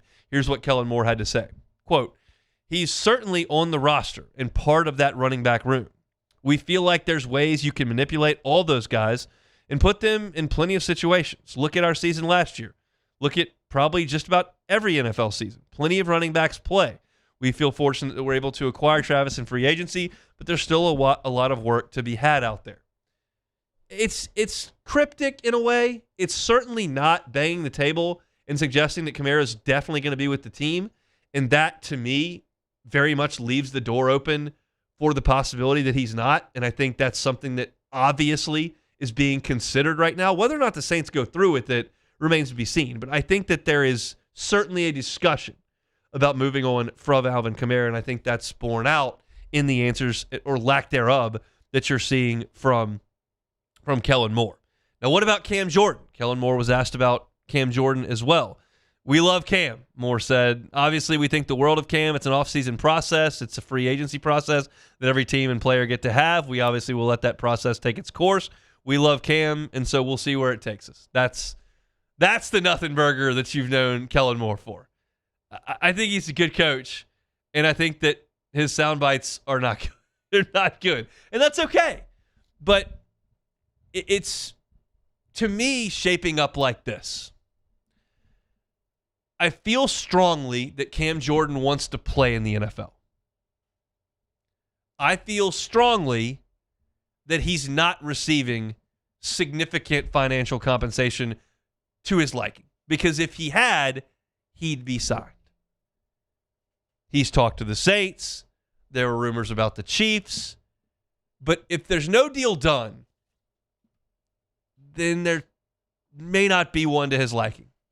And that, to me, further opens the door for a return to New Orleans. That's what this one feels like. It feels to me, it's weird because Kamara's under contract and Jordan's not. But it feels to me like there's a real chance Kamara is not with the team. And it feels to me like Cam Jordan is likely to come back, because I just feel like if someone was going to step forward and pay him, that would have already happened. And it hasn't. So that's my take on Kamara. That's my take on Cam Jordan. Now, Chris Olave was another player that was brought up. Clearly, the Saints are involved in some capacity in looking for a contract extension for their top receiver. Kellen Moore wasn't going to elaborate on that. He said, quote, there's conversations, and that's what this time of year is all about. That's obviously the business side of this thing that inevitably comes up. Everyone's part of that. Everyone knows these things come up. So it's just about a working relationship for everybody, just to find out what works best for everyone and find a good situation. That's not exactly the juiciest soundbite you'll ever see, but it feels like to me that Chris Olave is going to get that extension. Now, how much he gets remains to be seen. That number has elevated to me since November. We talked about what was being given to top receivers in free agency and contract extensions over the last 3 weeks. And you feel like Olave's probably going to slot himself in the top 15 receivers in terms of payment in the National Football League. I don't know that I'm certain he deserves that, but I do know and am certain that he and Tyler Shuck really found a groove late last season. He was making big plays. He was getting in the end zone. And that's important because that's your guy. And if he's comfortable with that wide receiver and he's on a rookie deal, that wide receiver can make a little extra. I think the tone and tenor of this conversation around Chris Olave probably changes once we know what the Saints are going to do at number 8. Maybe that sheds some light. Perhaps the Saints address wide receiver in the second round. I wouldn't hate that either. But that is a part of this discussion because that's your investment in the wide receiver position. And right now, your investment in wide receiver is pretty minimal. Devon Vele is cheap. Mason Tipton is cheap. You have Polk, who's cheap. And Olave is cheap right now. He's not going to be, but he's cheap right now. And a first-round pick is relatively cheap. And a second-round pick is even cheaper. So you don't have significant investment at the wide receiver position right now. That's coming with Olave, and I think it's going to happen relatively quickly. Just news and notes from Kellen Moore. He said they'll primarily be doing training camp in Metairie. Once the preseason comes about, then they'll do some joint practices. They'd like to get into that. There's a game with the Los Angeles Rams, Chargers, 49ers that could happen. Saints and Rams had a joint practice last year. Saints have enjoyed going out west over the years. Different coaching staffs have had that happen. So we'll see what comes of that. But ultimately, that's most of the headlines from Kellen Moore's visit with the media out in Arizona. It's just that time of year where it's slow. There's not a lot going on outside of a few free agent signings. The draft hasn't hit full throat in terms of coverage yet. We all think the Saints are in a pretty good spot right now, and there's just a couple of loose ends to tie up that probably aren't going to be massively consequential. When you're talking about Olave's going to be on the team either way, however much money he makes, that's not consequential to Joe Fan. Cam Jordan is probably not a starter if he comes back. And then you look at Kamara, who's now been replaced as number 1 back. So you're not doing a lot of fixing things and identifying things that are issues to be solved this offseason right this very second. Outside of the draft, most of the hay is in the barn right now for the Saints. Draft's a big deal. UDFAs after that are a big deal. Right now, kind of a slow time. That's why they head out to Arizona and get involved with the winter meetings. That's a baseball term. The owner meetings. And so Ross Jackson has been out there for the last 2 days, and he's been covering things for LouisianaSports.net. He's got a story up right now on LouisianaSports.net, so go check that out for free if you would like. Anything I've said there that you that caught your eye there? We're in a little bit of a holding pattern with the Saints. Yeah, we are. I think it's very interesting that you said that as time goes on, it's more than likely that Cam will probably be back with the Saints because we all know as time goes on and you haven't signed a deal, the initial free agency wave, disperse, the money dries up. And this is not a hard negotiation with Cam Jordan. Nobody's offering 4 or 5 years. Exactly. There's not going to be a big money discrepancy. This is a 1 or 2 at the max deal at a backup defensive end price tag. Like that's a quick negotiation and nothing's happened. Literally. Which means to me the phone's not ringing.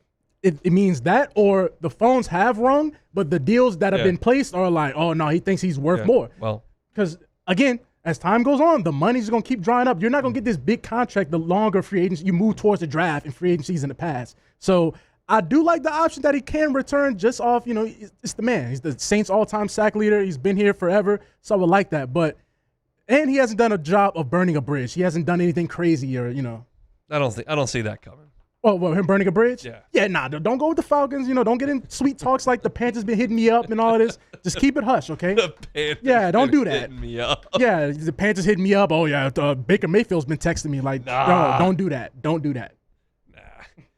We'll see. That's a look at the black and gold. You can find our Saints content at Hunt on Saints, Hunt on Saints. All right, when we come back, potentially some college basketball talk, potentially some Will Wade talk. I got to shoot a text off, and then we'll see what we can do when we come back after this. The Hunt Palmer Show. First American Bank and Trust. First American Bank and Trust. FABT.com is the website. It's a community bank. That's what it is.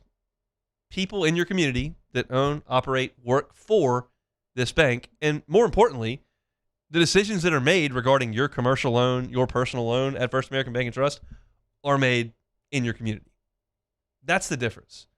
And you might say, well, I like the feel of a community operation. I like shopping local, to put it a different way, but I need resources behind my bank. That's why I go with the national banks. Well, there are resources at First American Bank and Trust. They've got 25 locations in Southeast Louisiana.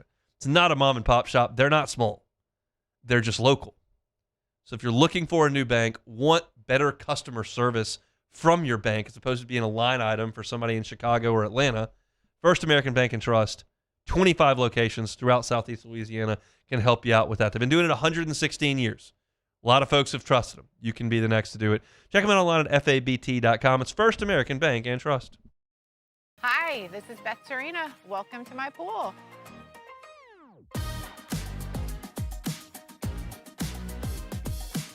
The first time I saw this beautiful pool, it exceeded every expectation that I had. They were able to get everything we wanted in this pool. It is a beautiful pool. We live out here. We eat out here. We watch TV out here. This is like our living room outside. We love this pool and everything about it. When we decided to build our pool, we called a great friend who is one of the best pool builders in the country in North Louisiana, and we said, who would you choose to build a pool in Baton Rouge? And without a hesitation, he told us Russell Pools. He said their history, tradition of great builds, great pools was unmatched. So of course, who did we call? Russell Pools. The advice I would give to anyone looking to build a pool is first call Russell Pools. They'll do an incredible job. It'll be incredibly organized. It'll be time efficient, and you will have your pool in no time.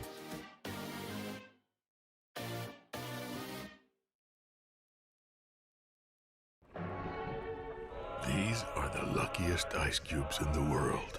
They could have been a thankless bed for an all-you-can-eat salad bar.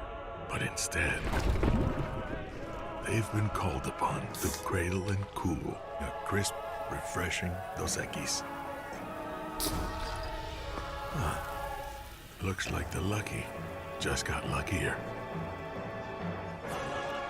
Dos Equis. Looking for cleaner energy? Propane is energy for everyone. And when you're cooking with clean, affordable propane, you're cooking with gas. In the wintertime, nothing heats a home like Louisiana propane. And when you need hot water, propane's got you covered. Oh, and you won't regret that propane generator when the power goes out. I'm Miss Louisiana, Gabrielle McLeod, and to find more information and to find a propane dealer near you, visit louisianapropane.com. Who bears the standard? Who sets the bar? It's not those satisfied by low-hanging fruit or by taking it easy. Now the standard is set by the best of us, by those who work hard. Dig deeper. Give more. At Sunshine, we're proud to provide John Deere products that work hard for you, the standard bearers. Find the dealer nearest you at sunequip.com.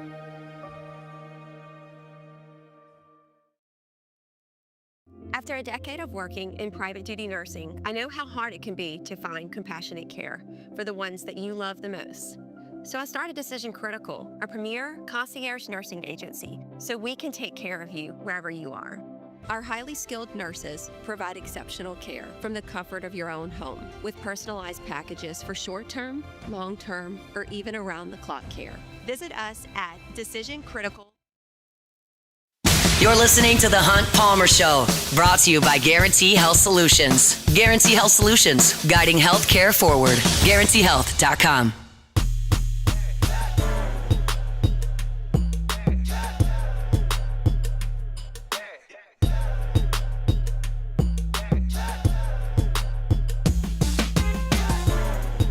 Monday show is brought to you by Guarantee Health Solutions, GuaranteeHealth.com, GuaranteeHealth.com. Will Wade introduced again as the head men's basketball coach here at LSU. That was at noon at the Assembly Center. The last time he was introduced, it was at the Student Union. This is a little bit bigger venue. He took questions from the media for about 20, 25 minutes. Michael Cauble, sports director at WBRZ Channel 2, was there. Joins us now on the Jim's Firearms Hotline. Cauble, how are you, sir? Hoops with Hunt. Boot up. I got a lot of tweets about that. Well, we got a few months to figure out whether or not I'm going to dive back into that every day. But things will be interesting for men's basketball. You can certainly guarantee that. How was Will Wade today in your estimation? Things will definitely be interesting. Yes. Way more interesting than they've been. Yes. And look, I said things regardless of the sport, the coach, etc. You either got to be good in Baton Rouge or you got to be entertaining. And men's basketball was neither, right? And so that's why we are where we are, and that's why things are changing. And if nothing else, they will be entertaining. And so I'm fired up. Will, obviously, we had a great relationship the last time he was here, and talking to him today, it was just like riding the bike, dude. Just got back right on, and we're off and running. So no, it's great that he's back, and it was exciting that he's back, and I think that Tiger fans will be pretty fired up about all this. I was kind of taken aback at him speaking about Louisiana. What did that sound like to you? I think it sounded like history, right? I mean, it sounded like his personal relationships, and like he understands it. Like this is all we said. This it's because of the Brian Kelly thing that we've said it as often as we have. But like, we just want people that like appreciate it and respect it and work as hard for it as everybody else does, whether you're driving a school bus or a crawfish fisherman or a CEO. Like everybody loves LSU, and they just want people to invest in it the way that the average fans do. That love New Orleans and will love you back. It's the same thing here in Louisiana. It's all of Louisiana. And I think he understands that. He built those relationships. It was a very candid answer when he talked about he felt like he kind of let them down. Yeah. And now he has a chance to make amends. So, I mean, it's exciting. Like he's a fiery dude. He was a little fiery today. He knows how to sell tickets. He knows how to schedule basketball games that he can win, and he knows how to build a roster. I think you're going to see probably more Louisiana players on these rosters than we've seen in the past. I think you're just going to see a guy that's going to get out there and hustle. And I don't have any reason to think that like the Will 1.0 is going to be that much different than 2.0. Except maybe better, maybe better equipped at handling some of this stuff. And just having talked to him already and some of the things that we've joked about, like he understands the line now, I think a little bit better. Yeah. Where it is, how not to cross it. He's the guy that's going to dance on that line. But like, I think he understands like the long-term viability of making sure that like this is his shot really. Right. Like, I mean, after doing what he did to NC State, he'll have to win big here to get another shot. So he's going to make the most out of it. I thought it was interesting that he said that the program was operating at 60% the last 3 years because of the lingering NCAA issues. What did that sound like to you? Probably, a little bit of excuses, but I also think it's probably, him saying that like we're capable of more. Like him admitting that, they didn't squeeze all the juice out of the orange. Like there were things that they could have done better, and I think that's why the alignment factor is so important right now, because much like Lane Kiffin, I feel like Will Wade's going to get pretty much everything that he asked for. I don't think it'll be to the extent that Lane is getting. One of the things that we talked about is just him having a smaller staff. I don't know if people at home were keeping note, but I mean, they added a second row of seats behind the LSU bench for the staff and support staff that Matt McMahon was operating with. Right? Yeah, nobody noticed. Exactly. Definitely how you make the sausage kind of thing. But like it's like you have all this stuff and like what are you doing with it? So Will's a streamlined guy. He said he's gonna be the GM. He's gonna make the evaluations and make sure the money's being spent the right way. And so I think it just kind of all goes hand in hand with how are they going to be better this time around with him? How is the program going to be better with a different coach, different direction, those kinds of things. This question was asked, but like, how much do you think LSU is committed to men's basketball right now? I think here's what people need to understand. This Will Wade hire is all about maximizing the revenue potential for men's basketball. And that's why he was the lone guy that they could probably go out and get to energize a fan base immediately that would get people jazzed up enough to go buy tickets, show up to games, and support the program. Because even when it was scuffling, it was making some money. But if you have the opportunity to sell the place out, get some excitement in it, and look, let's not fool ourselves. Like there's a lot of revisionist history going on right now that Will Wade was this phenomenal coach and that his teams were remarkable. They were good. They were never great. They weren't great at defense. They certainly couldn't defend the three. There's lots of things that, like, if we're being honest, we remember about these teams and were frustrating and headache filled. But I think that his personality gets back to that first point that I made. It better be good or you better be entertaining. It's going to be entertaining basketball. They're going to score the ball. They're going to give up probably a ton of points too. I don't know how much his teams have changed in that regard. But again, it's about getting excitement back into this thing, winning at a consistent level where you can count on those dollars to recoup some of those costs. You got to spend money to make money, and I think that's how LSU is looking at this. Michael Cauble is our guest sports director at WBRZ here in Baton Rouge. What do you think the results are going to be in this Will Wade era? I feel like they're committed to him for a long time. I don't feel like they're going to they're not in the business of firing many coaches here moving forward. That's at least a plan. Like, what do you think that this is going to mean for men's basketball? I think he'll get them back to relevancy. I think he'll get them back to winning. I mean, again, like he even admits it. Like he can go out there and get a schedule where he can win 20 games. I don't know that it's going to be like Tim Mulkey, like that bad of a schedule. But like, I mean, he's always said I can win 20 games, and he'll just set up the schedule so that he has success, and that's possible. But I think that they'll eventually be to the point where people do care about it. How are you? That they invest in this basketball team. They're going to probably have some runs, some highs and some lows. And, it's kind of weathering that storm. But no, I don't see him going anywhere. I think that this is it. Like, he's got to succeed here because certainly if he doesn't, he won't get anywhere else. And,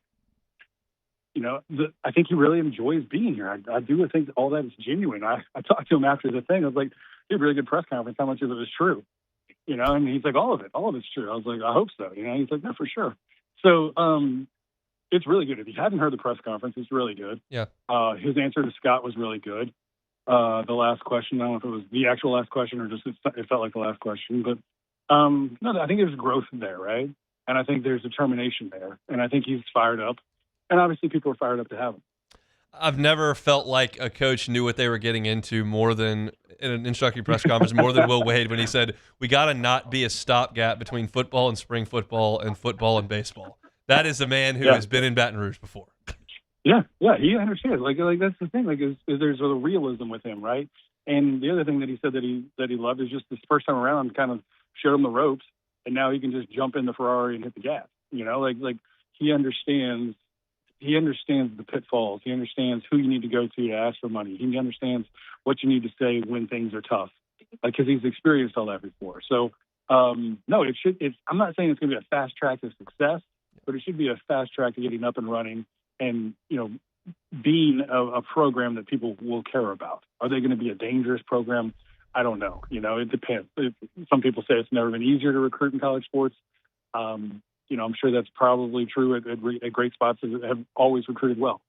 So LSU has to get relevant. And, we've had moments in Baton Rouge of relevancy, but it's a lot like the Pelicans. LSU will support you if you win.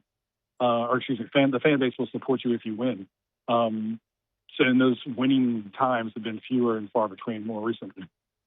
All right, this is a little bit of an edgier question, but I'm curious your thoughts. Ooh, Verge was on the flight that went and got Lane Kiffin.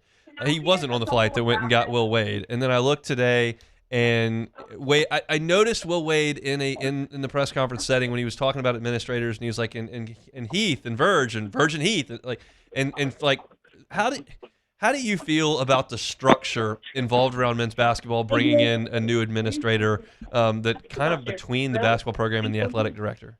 I think it's great. Honestly, it's not that much different than what most people do. It's just that those two have a working relationship. Like Dan Gatson works with Jay Johnson, right? Yeah. Dan Gatson's the same role basically as Heath Shore. Just Heath Shore used to be an athletic director, right? So he's like you look at it as like a pay cut or a step down, a demotion. But I don't think Will would have come here without Heath, and certainly Heath wouldn't come here without Will. Once that kind of became public knowledge, then it was obvious where this train was heading, right? Yeah. I think it for the fans' perspective, I think it's exactly what you want, because you have the guy that's going to, have to get the results reporting to the guy that understands what the results should be. He used to be a basketball coach himself, right? He understands. I think the accountability is a lot more straight line, right? And then Verge we talked to Verge today about this, right? Like why? And Verge is very much aware of the temperature of college athletics. It's about making money. Yeah. And that's what he said. He said, like, I'm going to be out there trying to make money. The rest of my administrators are going to be out there making money. He's going to be out there trying to make money. They all have their roles, right? And there's different guys. Clay Harris is the guy for football, right? So, like, I think Zach Greenwell's actually going to be doing it for baseball, which is a departure. So that's new, right? So, like, there's different I think the delegation is great. I think LSU has a vision.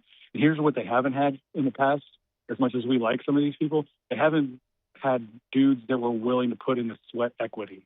And I think you have that now. I think college athletics demands that if you want to stay relevant with the money that they're spending. Scott's first question of Verge was, where are you getting the money from this? He's like, we're going to find the money. Like, the money's there, we'll find the money. But, like, they got to hustle. And look, man, that was one of the complaints about Matt McMahon. Great dude. But if that's the best thing you can say about the basketball coach, is that he's a great dude, well, you need to parlay that into making some money for your program so that you can make your roster better, so that you can be relevant. I'm not worried about that with Will. Will's going to get out there and beat the street. Like, that's not a concern for me. And that is kind of where we are in college athletics right now. You got to be a great coach, right? But the X's and O's days of you being like the difference maker are not as significant, as they used to be. Like, you got to be the 24/7 all-encompassing coach. He's Michael Caldwell, sports director at WBRZ. Appreciate it, sir. Thanks, guys. Have a good one. Looking forward to that first episode. We'll see. We'll see you in November. Look, to Michael's point there, and he said that beautifully. What you've got now in place are coaches that will hustle.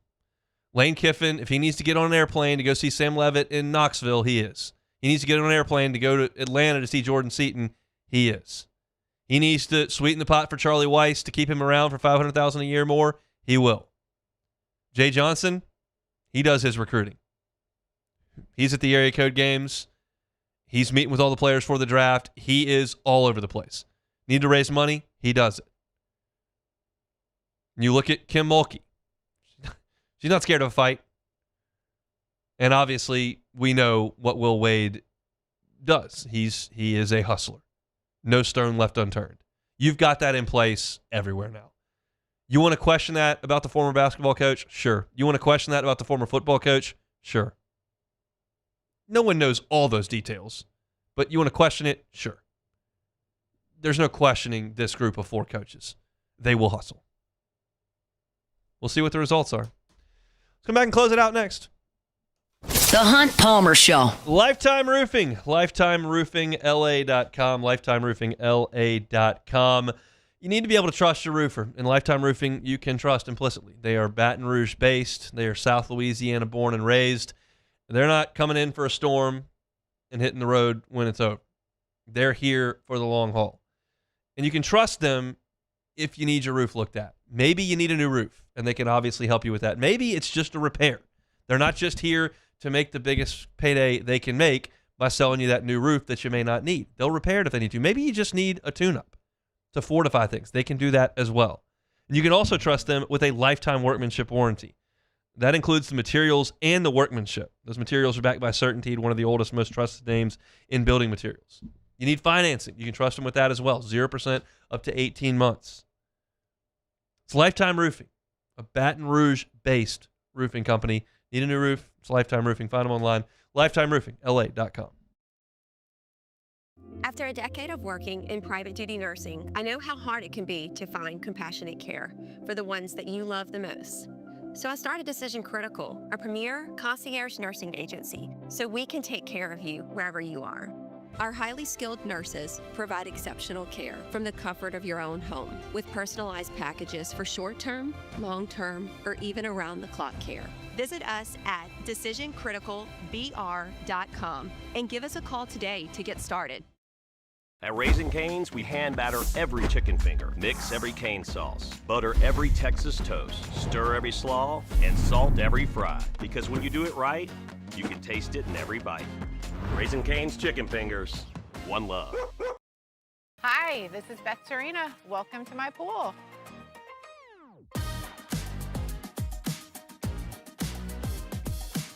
The first time I saw this beautiful pool, it exceeded every expectation that I had. They were able to get everything we wanted in this pool. It is a beautiful pool. We live out here, we eat out here, we watch TV out here. This is like our living room outside. We love this pool and everything about it. When we decided to build our pool, we called a great friend who is one of the best pool builders in the country in North Louisiana, and we said, who would you choose to build a pool in Baton Rouge?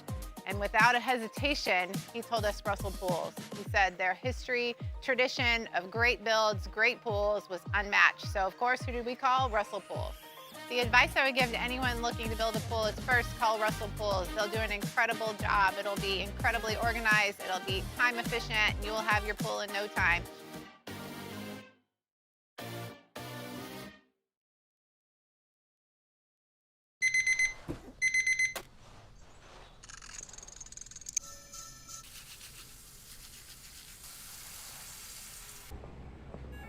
Sometimes you ignore the signs, even when they're right in front of you. Problem gambling isn't always easy to spot. Know the signs. Set your limit. Learn more about healthy gambling habits by visiting us online or text or call for free confidential help now.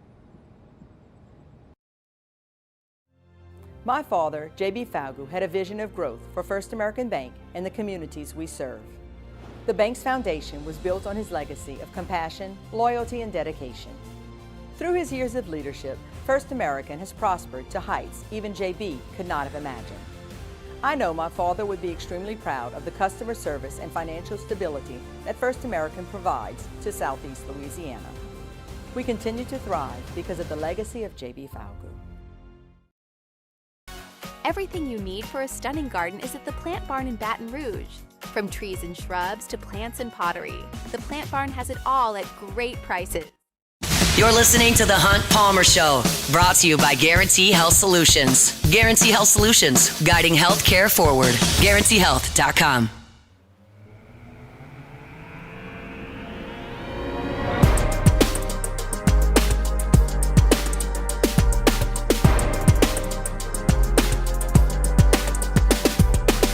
Monday show is brought to you by Guarantee Health Solutions. GuaranteeHealth.com is the website. And Guarantee Health Solutions was born out of passion that Rachel Fricke has for hospitality and bringing that into the healthcare space. Rachel's story is that she was working in the hotel industry in hospitality, and her mom was diagnosed with an aggressive form of cancer.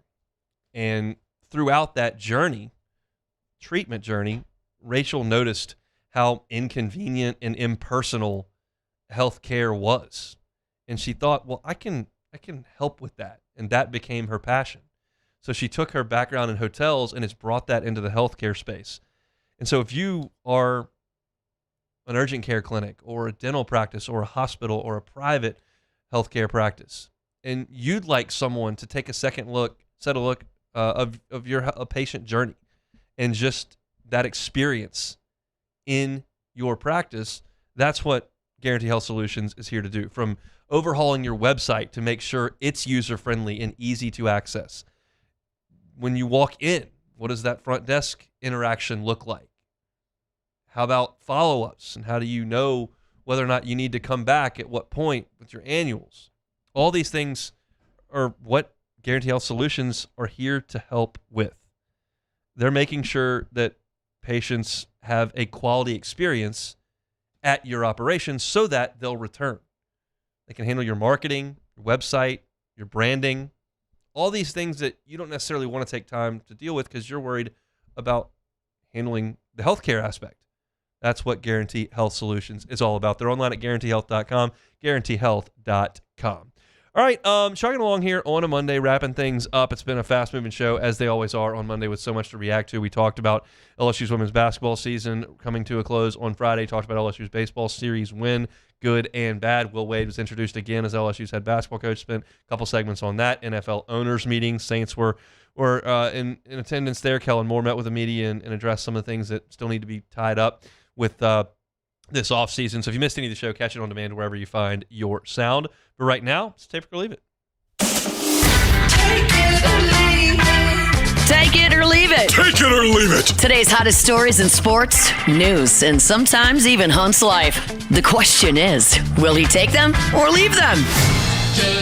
All right, so we've had a lot of talks recently about the 49ers and the Rams playing that game in Australia. So, Of course, I had to ask Kyle Shanahan today at the NFL's owners, player, coaches meeting, whatever is going on. So he spoke to the reporters, and he said that there's no benefit for the matchup with the Los Angeles Rams in Melbourne. I don't see any pros to it. Shanahan said it's cool for the league to play globally. I think that's awesome, but as far as the team doing it, there's not much benefit. Nope. Sometimes it's nice to have a bye week after, but that doesn't happen in week one.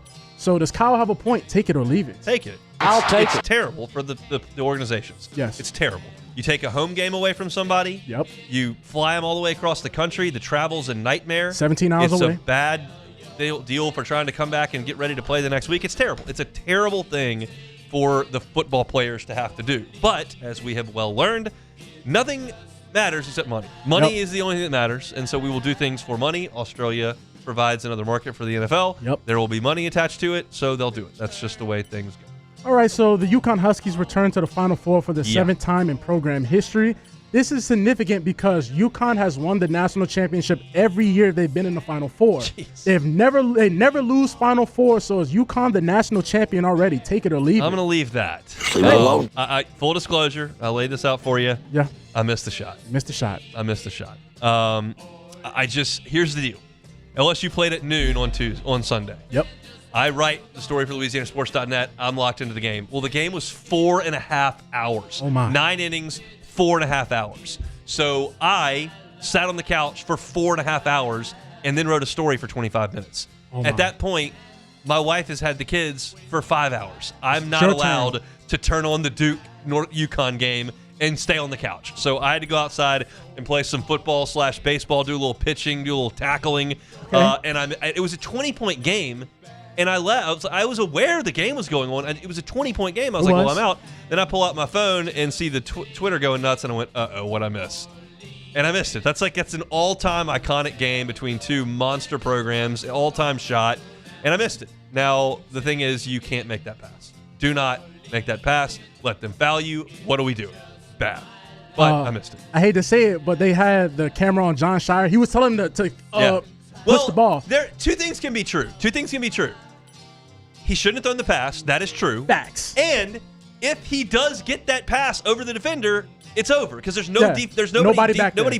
They're getting a dunk. There's no time left. Just run the clock out. So that was the winning play, but you can't make it because you can't take the risk. So Two things can be true. Two things can be true. So the name for the Las Vegas NBA team has been circling. So here's a top five. I guess we can do a little top five. So right now, do you like the Las Vegas Outlaws? No. Leave it alone. Las Vegas Hustle. No, I hate that. I need an S. Leave it alone. Las Vegas Blackjacks. Not terrible. Okay, well, I'll take it. Not terrible. Not terrible Blackjacks? Okay. Las Vegas Hyenas. Terrible. Leave it alone. Las Vegas Rattlers. Terrible. So we're going with the Blackjacks. I like gambling-themed stuff. Okay. Blackjacks I'm okay with. Okay. Well, they got the Las Vegas Aces out there, the WNBA team. So. Yeah, that's good. I'll have to give some thought to that. I haven't. But I don't. What I'll tell you is I don't like no S. Okay. I mean, you've obviously had that some in the NBA. You got the Heat, you got the Jazz. I'm sure there are a few others. It's really prevalent in the WNBA. Yeah, Comet. Yeah, no, they're Comets. Oh, But Comets. You've got like the Sun, this Connecticut Sun.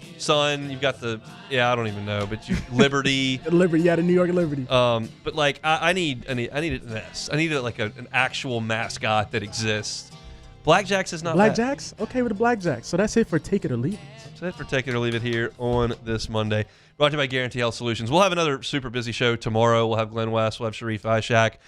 We will play some sound from Will Wade's press conference today. We will preview LSU and Southern. Also LSU football on the practice field tomorrow. We're at Granted Access at 9:50 in the morning, so we'll have a practice report up around 11:30 at LouisianaSports.net, and I'll talk about it on my show tomorrow. Hope everybody has a great Monday evening. We're back tomorrow, same time, same place. The Hunt Palmer Show. I'll tell you about my friends over at Ochsner. A couple more days to tell you about Colon Cancer Awareness Month in the month of March. Look, it's important. Why is it important? Well, because it's very, very common. It's a common form of cancer, but it's preventable and treatable when you catch it early. So if you get that screening, that can potentially detect the precancerous polyps before they turn into cancer.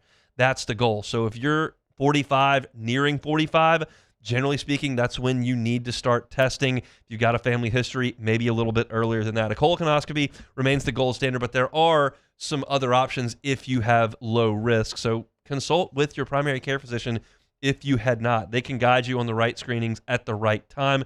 You can make an appointment with Ochsner Health Primary Care Provider or a GI specialist at ochsner.org/schedule or through the My Ochsner app. That's ochsner.org/schedule or in the My Ochsner app. If your office is experiencing performance issues like slow